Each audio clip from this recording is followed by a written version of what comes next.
आज गोटे बहुत शुभ दिन यही अवसर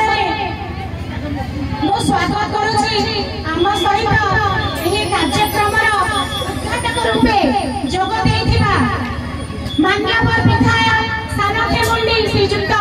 रमेश चंद्र जेना सार को गोष्ठी शिक्षा अधिकारी श्रीजुक्त जितेंद्र कुमार मिश्र सार को जी मुख्य अतिथि रूपे जोग देइछंती मुख्य वक्ता रूपे जोग देइछंती स्थानीय तहसीलदार श्री रामचंद्र पटनायक सार को स्थानीय पाटपुर साइंस कॉलेज